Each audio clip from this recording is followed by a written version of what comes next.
let's see if I can explain myself, because I think it's very connected to the last interventions on methodology and on finding a new language, and also being sort of new to literature and coming from history. For me,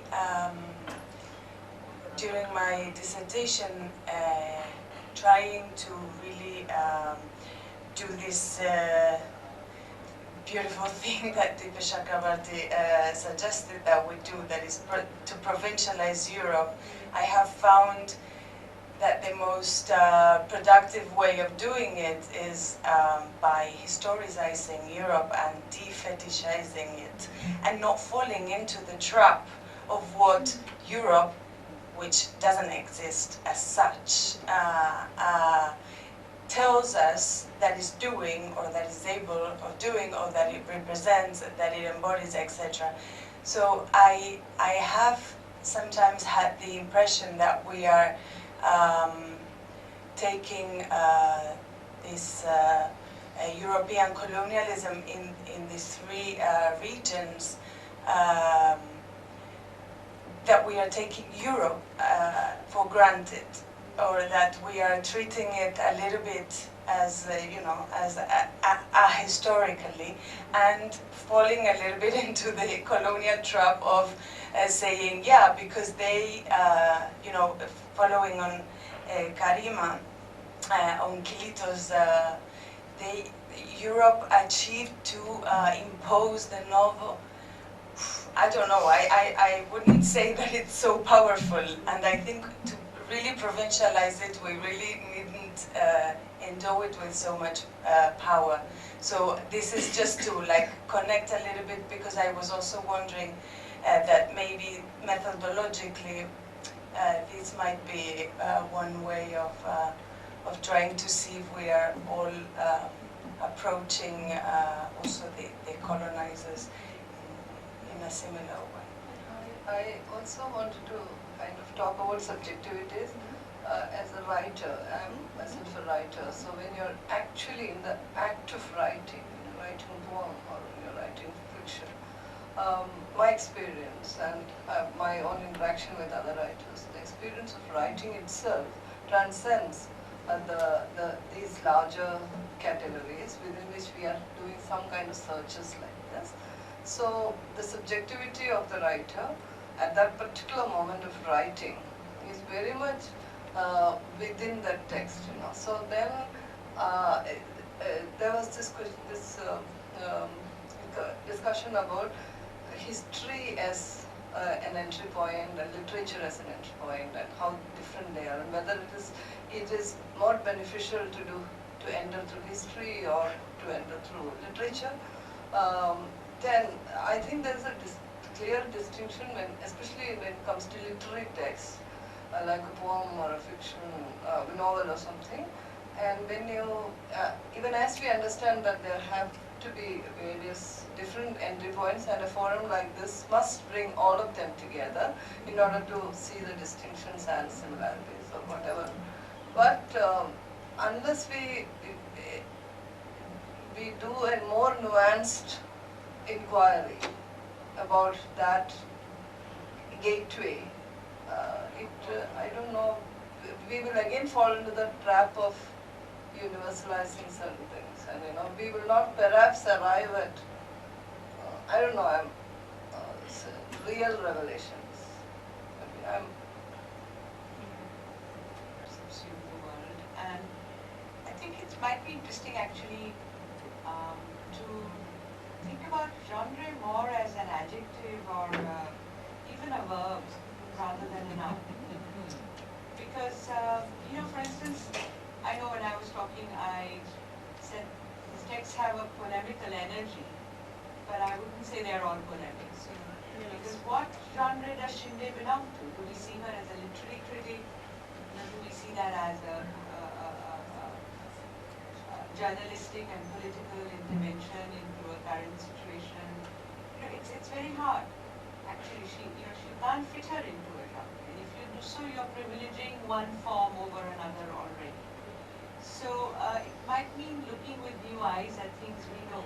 I mean, I remember at one point I wrote about, Urdu texts in the late 19th century in UP, and I was like Raza saying these are novelizations. They are not novels, you know.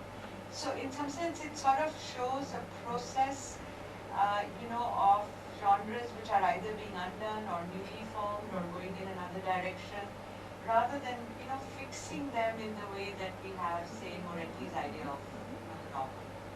So, and there I'm thinking also that we might also pay more attention to what I feel are important non-transcendent texts. When you talk of subjectivity, it is not just formed by imaginative genres. Subjectivities are formed in even the most vulgar political treatise. So, in that sense, when one talks about the non-transcendent, then, you drop this comparative ladder of what is going to go up and what is going to come down, and create a different kind of non-literary field where there is no sense of betrayal of putting, a piece of poetry next to a political treatise. Do you know what I mean? As if poems should only be compared with other poems or something like that. So I have a feeling that we want to think more about, as I said, this destabilizing the notion of genre historically. I mean, some texts are genre texts. You can't say about a popular detective novel that it's not a detective novel. Obviously. Right. So one wants to complicate that notion, much more, perhaps, looking back. What genre does Hind Swaraj belong to? Yes. Is it a treatise? Is it a polemic? What is it? And all of these, from this part of the 20th century, across countries, you find they are drawing freely on everything, from biology to sociology to, religion. They're just taking things from everywhere without any sense of a disciplinary divide between particular fields of thought. So maybe we want to, as I said, shake that up a little bit. Interesting novelization is something that our colleague Wen Chino Yang talks about for some of sort of late 19th century, early 20th century, these early Arabic novels.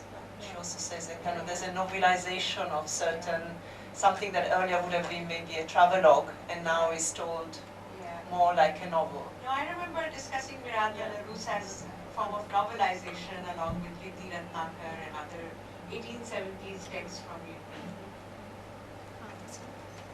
I was thinking of something Karima talked about. And I wonder if you can say more about that in this context. And you quoted Kirito once again. And you talked about a translational relationship to French and to the Middle East. So could you say a bit more about that? Because that may be useful in connection with genres also. Yeah. I thought it was something very linked to multilingualism, the idea of how you think and write and read in one language, but you at the same time you drift to another language. Yes, that idea, the idea of keeping a dialogue between these languages and that of course are embedded in certain cultures and histories, but while keeping one in view of the other without subsuming them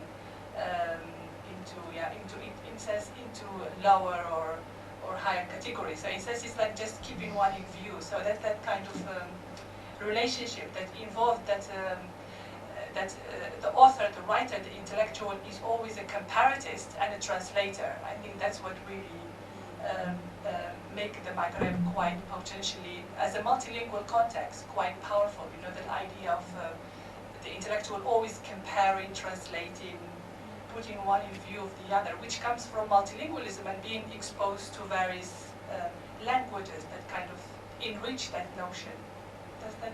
Yes, that's true, but I was just wondering if we could transfer this notion also to the idea of genre, because when you create something in a particular language, you're drawing upon many resources, and I think that's what COMPARATIVE is then you give it a form, because that is, give it a name. You say this is a novel. One of the early Hindi novels that I've written about calls it a varta as well as upanyas. And he's very tentative in his use of upanyas, and effectively he doesn't know what to do with it. It's a very free disposition on a number of topics with a very thin narrative line. But it's called a novel and is treated as such. So I thought the translational would work well in that capacity also, because you're translating many forms into something which doesn't become anything specific, but which is nonetheless given a name for want of anything better. And I was thinking Bhartendu's, Rupaka, which suggests a certain genealogy of, going all the way back to Sanskrit and opera. That's right. Yeah, he says opera quite often. He says it, I think, also for Neil Day. Yeah. I would just like to add to that discussion about genre. So I think Urdu literary historiography suffers that fate. So a lot of these novels which appeared in installments in Awadh Panch, for instance, they were later put into book formats. But Sajjad Hussain, who's the editor of this newspaper, he's classed under a minor novelist. Now the reason for classing certain novelists and certain novels as minor in Urdu literature has been that are paradigms of judging what a good novel are very Western. So linearity, plot, etc. So based on that, they're And realism of a certain realism, of kind, course. yeah. So all these novels which I was looking at, these early Urdu novels, they are written more in the format of a sketch, or they're suited to a newspaper format. So they are standalone pieces, they're written in the form of sketches or satirical skits, for instance, and they do not fit those paradigms. And the fate that they suffer is that they are classed under minor literature, not just novels. So I think the category of novel is superimposed on Urdu literature as if we were writing dastans first, and then afsanas, and then the novel came to us, and then we fell short of writing the perfect novel. And we wrote short stories. Yeah, that's the last part of the story, right? And that's the anxiety you find in Hindi literature as well, or Hindi critical traditions, because the complaint that Nirmal Verma has when he talks about Premchand, that Premchand has not written a Bharatiya Qism ka upanyas. So this is how he registers his complaint. Indian type of novel. And there is another complaint that what Premchand is writing is not novel at all. It's very inadequate.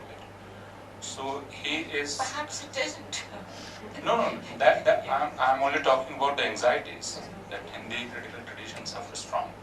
These are the anxieties. And when I see the trajectory of Premchand, what he's doing and with his interaction, European writing or genres, is that his folk tale-ish style of writing, which is I would say present even in his last novel, or in novels like Kayakal or Vardhan. So that is something our critics have not been able to deal with what it is. So I would go by with Kumkum when she says that genre has to be treated as a verb. So you are novelizing your experience. So, and you are not concerned whether it would be called novel or not. And when we come to a writer like Muktibodh, he is a very difficult writer, because how would you treat his poems? They are very long poems, unending. So whether they are poems or not, whether they are lyrics or not, are they novelistic poems? What are they? So this, I think we should stay more on this idea of genre, what's happening.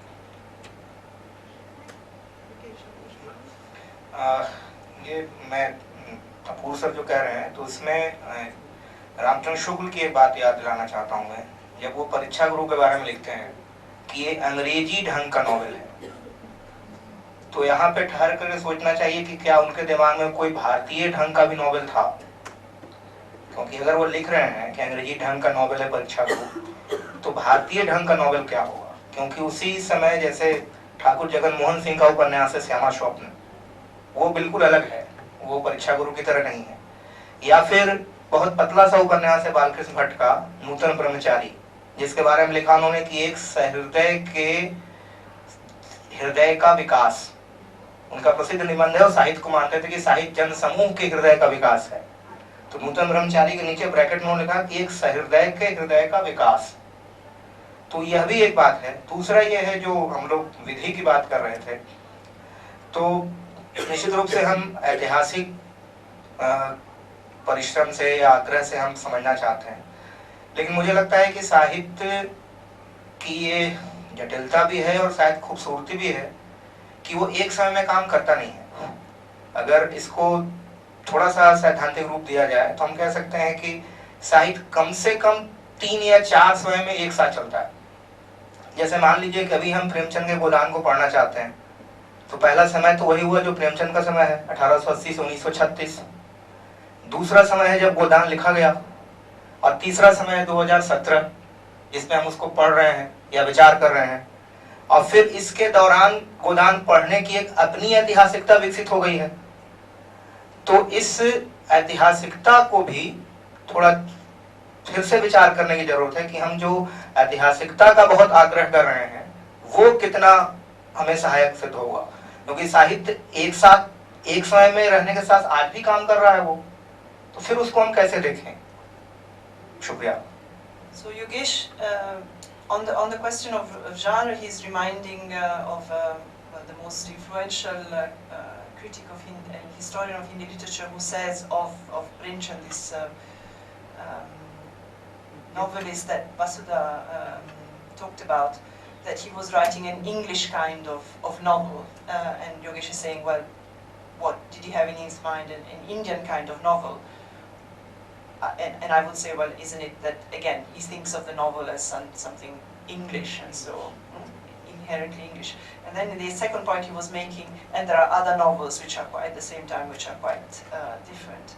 The second point he was making about temporality and historicities, reminding us that literature, of course, doesn't live in one historicity or temporality alone. And I think that has come up also in our thinking of Multilingua comment as well, of the temporality of when a work was thought about and then written, and then now when we think about it or we read it, and kind of the accumulation of reception in the intervening time. And I thought that came up very well in what you were saying about the conscript of being, the difference it makes when we think of it as written in 1927 or written in 1950, or that I thought came out very well.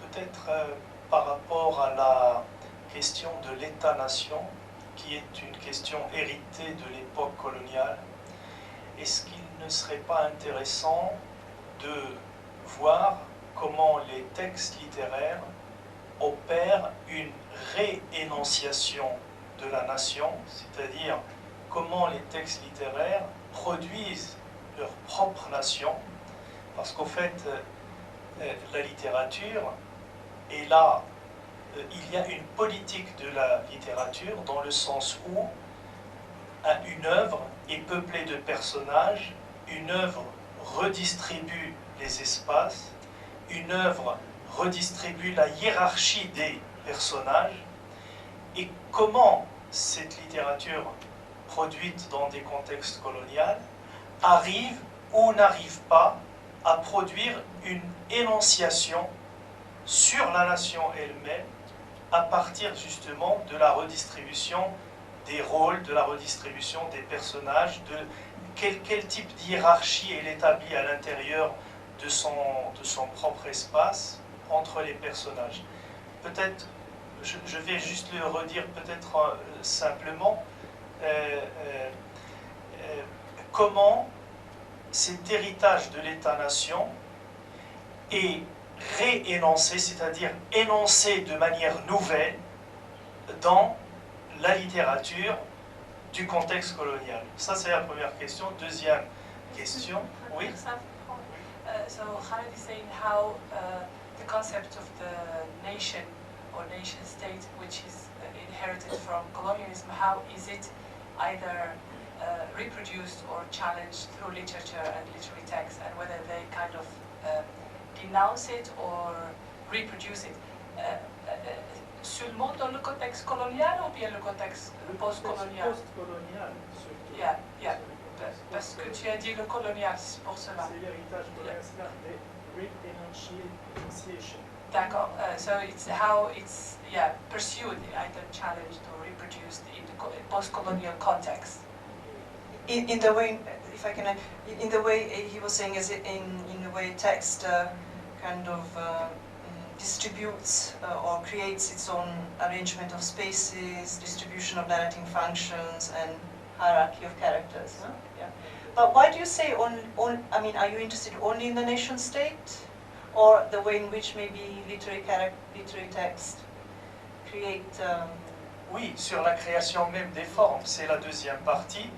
Et comment les écrivains, en fonction de la langue d'écriture, c'est-à-dire est-ce que ceux qui écrivent en langue europhone et ceux qui écrivent dans les langues locales, ou dans le cas du Maghreb par exemple, ceux qui écrivent dans une langue arabe qu'ils considèrent comme maternelle alors qu'elle n'est maternelle que dans le fantasme, alors que dans la réalité c'est un héritage transmis par la culture orientale.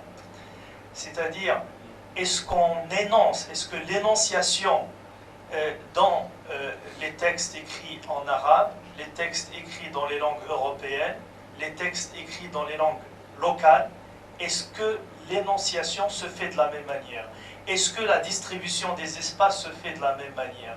Est-ce que la hiérarchisation entre les personnages se fait de la même manière? Autrement dit, est-ce que les textes littéraires postcoloniaux produisent une hiérarchie des humanités, c'est-à-dire des types d'humanité, en fonction de la langue dans laquelle ils écrivent? Est-ce que la manière de faire l'énonciation en amazigh ou en ourdou ou en wolof est la même que la manière de dénoncer les espaces, de redistribuer les espaces, se fait en anglais, en français, en espagnol ou en portugais? C'est clair? I think if I get it right, the second question was if in post-colonial context the enunciation in, let's say, in Arabic or in French or European languages and local languages would be the same, again, in terms of distribution of spaces, hierarchization of characters. My question there is, I mean, and I think both Karima and I are sort of grappling with that question, is we also don't want to do some kind of linguistic determinism, no? To say that, okay, Urdu means this and Hindi means that and English means, maybe as a question of maybe range of possibilities or connection, no, so we don't want to fall into that and say, yes, this is.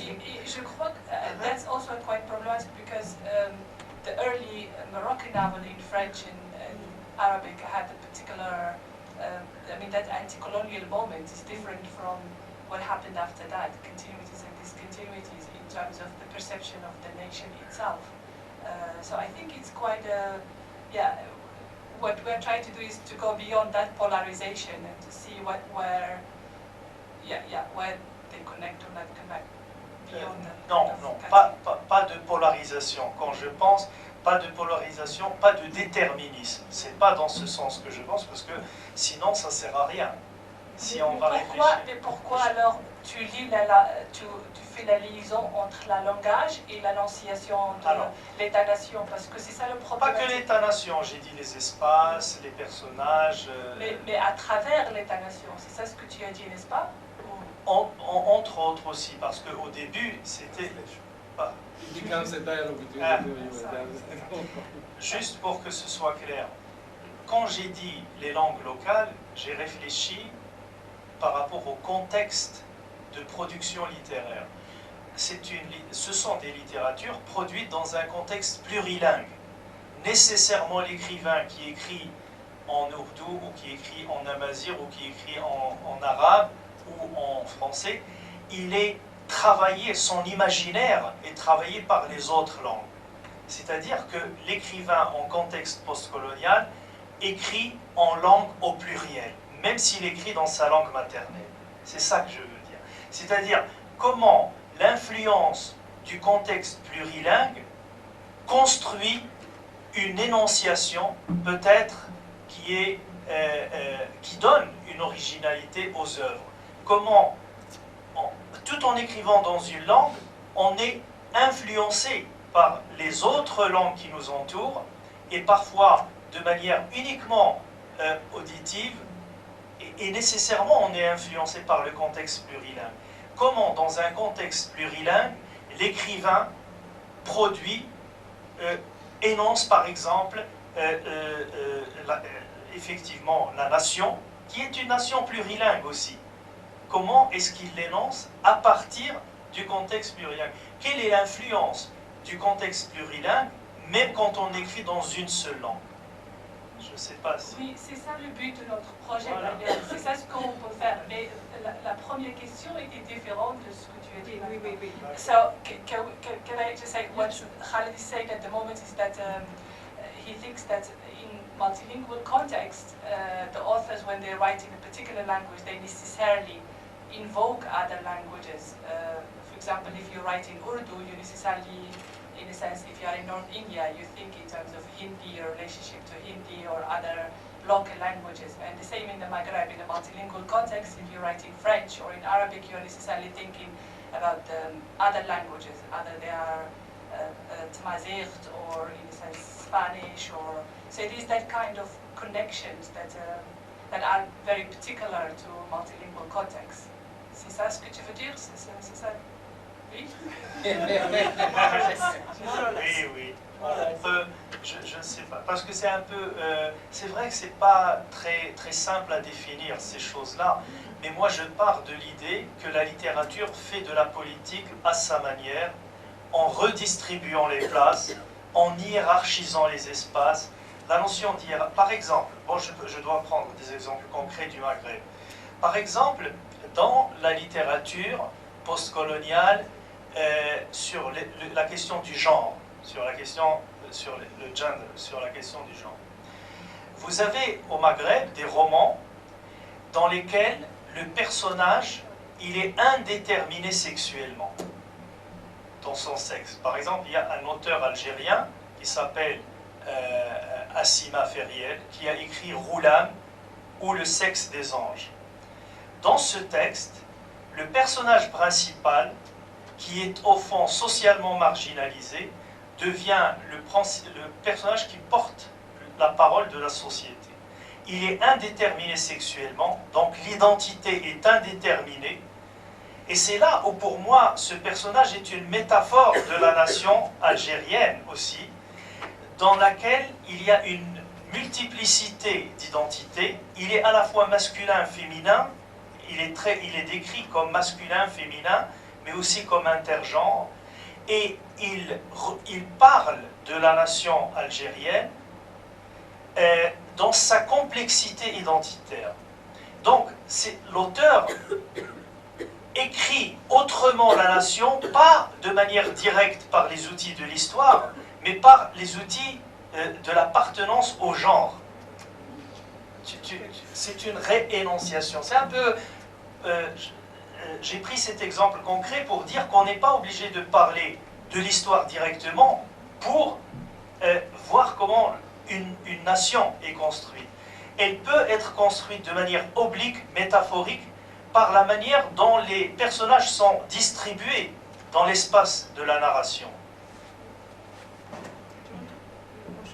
Okay, so he was saying, Khalid was saying, literature does, we should think of literature doing politics in its own way by distributing, hierarchizing spaces and characters, and he gave the example of an Algerian francophone novel where the main character is not gendered and consciously not gendered, so as to speak of the Algerian nation in a way that is not gendered. And so thinking about how literature does, I mean, we shouldn't think about the relationship between literature and politics, or literature doing politics in a direct way through history and so on, or representation of history, but also metaphorically, obliquely, and so on.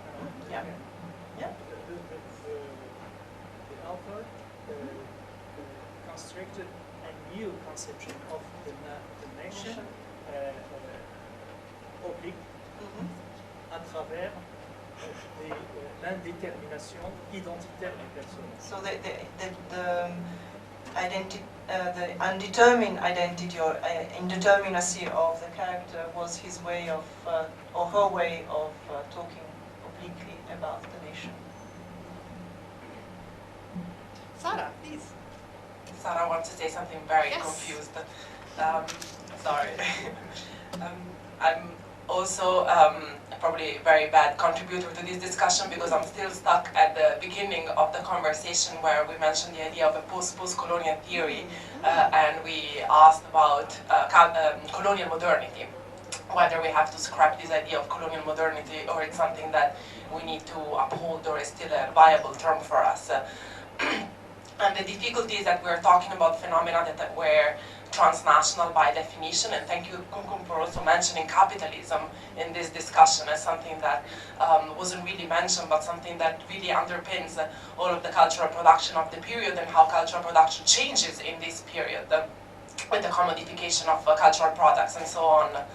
But at the same time, I welcome the point that the nation state should be taken seriously as well. There's something also Wodelun mentioned, both from the point of view of how institutions produce certain forms of culture, but also from the point of view of colonialism. The nation state is one of the most successful exports. Even when we are talking about resistance movements, they are still operating within the framework of nation states. It's really hard to find claims to a culture that completely gets rid of nation states as a form of organizing communities. So I think, and this is related to also Itzea's point on provincializing Europe. We are moving past that form of post-colonial theory that stresses difference and essentializes difference, and even the idea of alternative modernities has been criticized for the way it essentializes different forms of local heritage and assumes that there's an antagonism between them and erases the connections and the co-constitution of different areas. And at the same time, the model that was proposed against this idea of alternative modernities is the idea of a single modernity,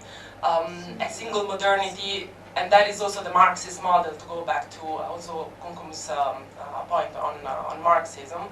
There is a single modernity, and the assumption, if we talk about single modernity as a capitalist colonial modernity, is that this is also the paradigm within which all the criticisms of this modernity were articulated. So we are thinking about something that also contains the seeds of opposition and also resistance. That is something that was mentioned. So this, I doubt, it makes sense, but yes. But are you speaking for or against it? I'm speaking against the idea of alternative modernities. I welcome the criticism to that. I'm not too sure about single modernity. I think it's an open question for us to think about. But then within the discussion also, the point on multilingualism that I wanted to make and then I forgot, is that my takeaway point from a lot of this discussion is that we can't associate certain landscapes to either multilingualism or monolingualism. That monolingualism has been global, or there was an attempt to make it global. Multilingualism, the same, has been global. There were attempts to make it global, was perceived as global, and the same. They are both, multilingualism has been localized and meant to be local, and so perhaps we should think about multilingual locals and multilingual globals at the same time. Sorry, please. The more I listen to our discussion today, the more I think we should somehow go back to the point which was raised earlier on by Rizio, is correct? Yeah. About, I mean, personally, as I said at the beginning, I came here and I since the very first panel, I was so excited because it was like a continuous, of course, it was the best one. It was a continuous brainstorming. She has been harassing the whole video, the whole time about her papers. Anyway, so it was a continuous brainstorming about, you know, from different methodological perspectives and whatever. So I feel very much enriched, and I harassed a lot of the presenter asking for that bibliography because I want to go back and read it. But then I think we should do it, we should be more kind of conscious about it, because I have the feeling that we have, if I can simplify, kind of two main streams. Like I use text, literary text, in my presentation, but of course I'm not an expert on comparative literature or aesthetic. So for me the text was relevant as far as it was talking to me, it was giving me a different background in terms of sources from the one which I normally get from archives or for fieldwork. So how much, for instance, these novels, the conscripts, it makes an intensive use of popular songs, of proverbs, of expression, which gives me a lot of information on the society. And I'm honest, I'm not so much interested on the literary aspect, but for me it's a source, and I read at it from this perspective. Then I have a feeling, listening to the other streams, that there is much more emphasis on the aesthetical slash formal point of view, which for me is very interesting because I learn a lot on, because it gives me tools. But then if it is more open and more conscious, it's fruitful in both dimensions. So I think your point was very much relevant. Maybe we should think also. And That's the whole point Yes. we're trying to make. Yeah, but even more explicit, like.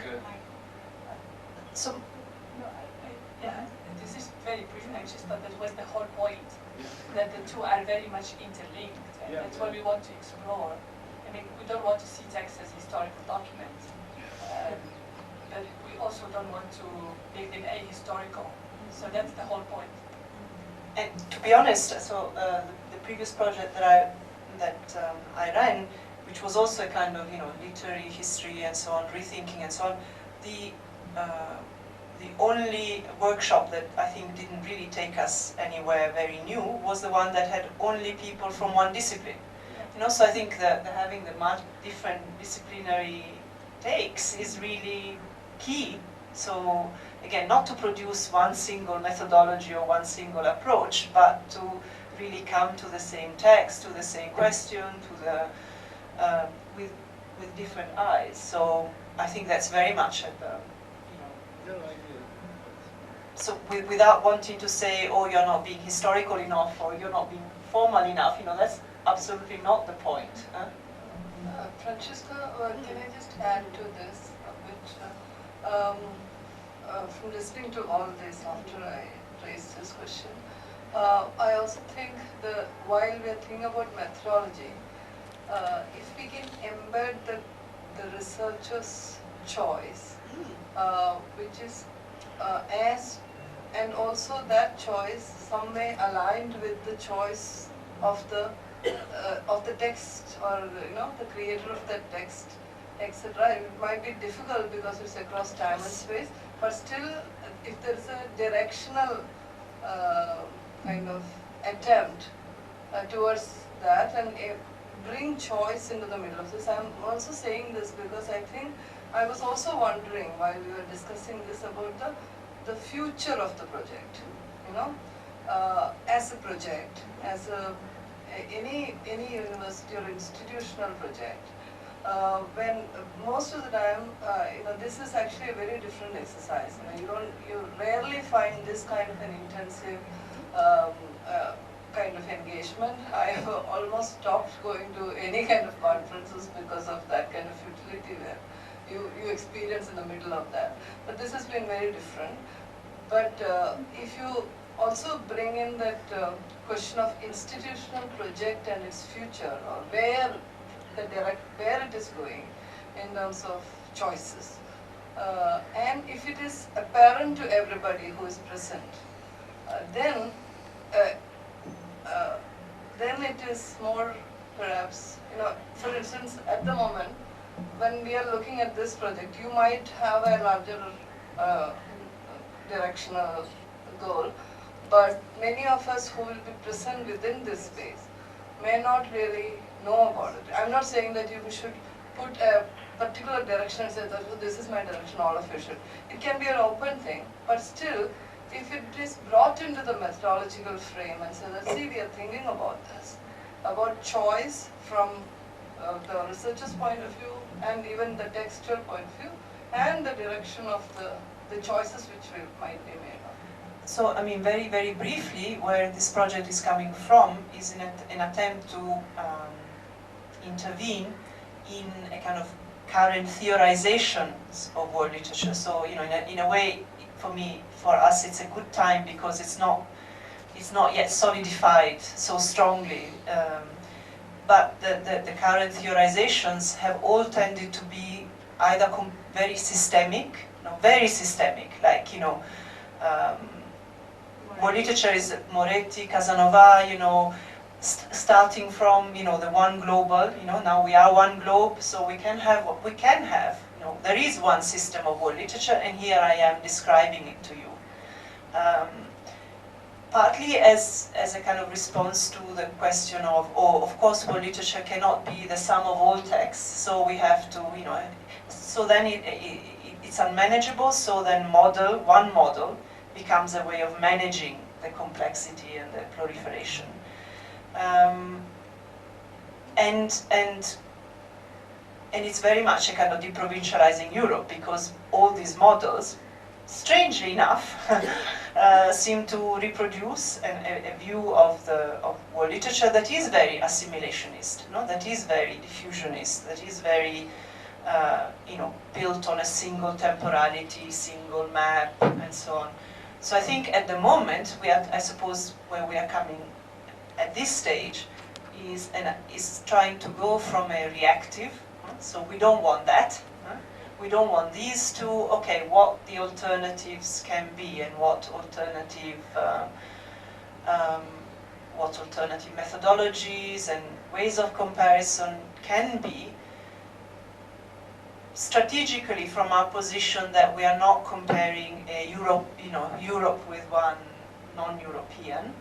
We are not comparing, I suppose, literary neighbors, or we are comparing three complex regions that each have their own kind of trajectories and relationships, both to European or languages and literatures, but also others. And I suppose this was the first time we are actually trying to, I suppose, taking advantage of the fact that colonialisms in the plural are still a kind of a possible ground of comparison. They offer us a ground of comparison in all their complexity.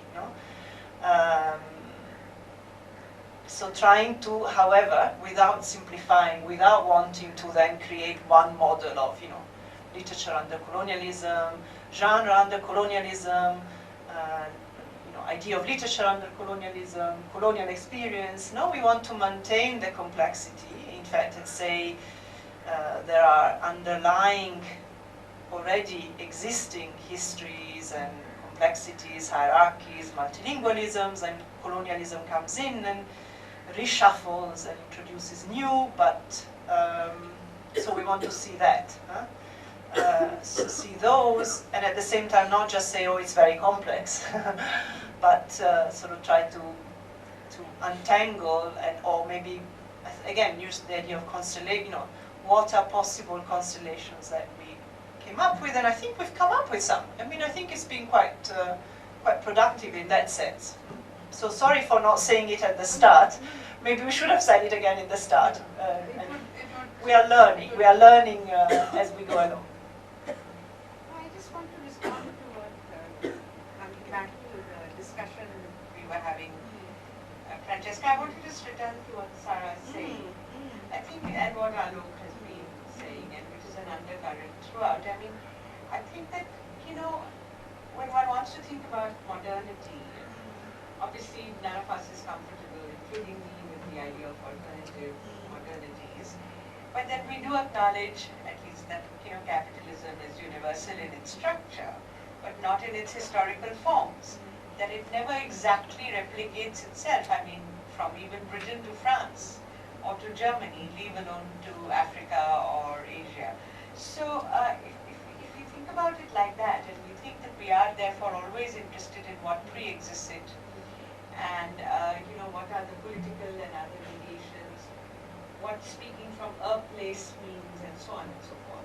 So if we look at it like that, then maybe we can also, you know, work with a simultaneous idea of the texts that we use, whatever they might be, as simultaneously the text as history, not as giving you an entry into, you know, into a historical moment, but itself as history. At the same time, we think of text as a social and often an agential and consequential process, right? Something happens. I mean, some of these texts are very consequential. I was thinking of Cerulli, for instance, right? The wonderful, you know, exposition that we had. So, and many of the texts that I think we've dealt with have actually, or for example, Pragati's gloss on Vasudha's paper. So we're thinking of consequentiality, agentiality, and so on and so forth. And thirdly, we think of it as a literary artifact. So that in fact it takes one back to what Sarah said, what does one think about cultural autonomy?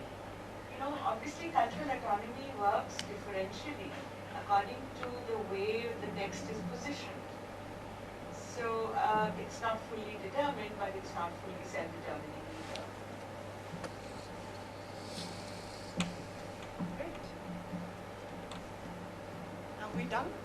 Yeah, seems.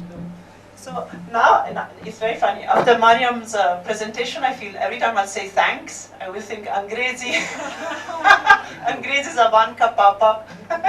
What was that? Fantastic definition. Can we ask Mariam to please email that particular passage to all of us? Yes. Yeah. He would love it. So if I now thank, you know, Ashokji who's not there, if I now thank Sanjeev who's here, and if I now thank Avinash here, I feel very much like that kind of, you know, empty. बस आपने बहुत इतनी मेहनत की है, and I just say thanks. And that seems You like should start with well. Well, from your presentation. Well. Well.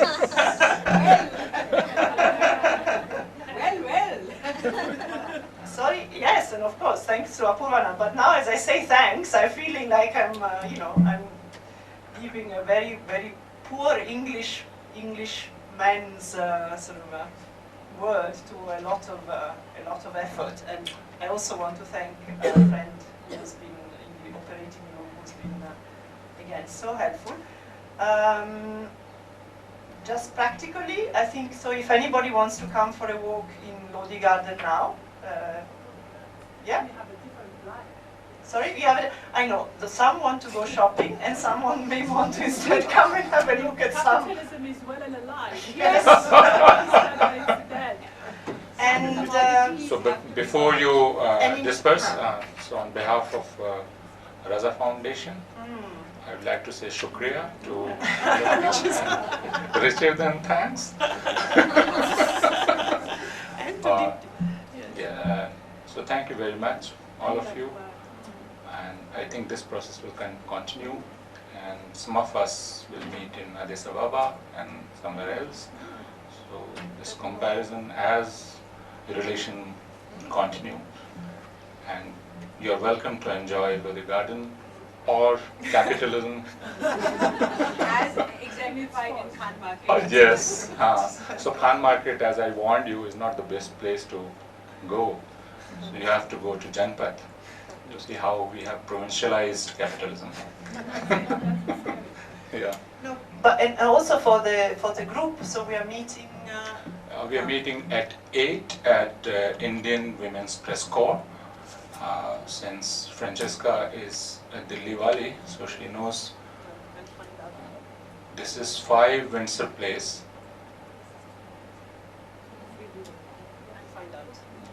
So again, who comes with me to Logic Garden? No, Here she is. We're fine. No. So it's 5 Windsor Place. Near उस hotel का क्या नाम है? जनपद है जनपद और अमिताभ बच्चन वाला मेरिडियन। मंडी हाउस नहीं मंडी हाउस इधर है।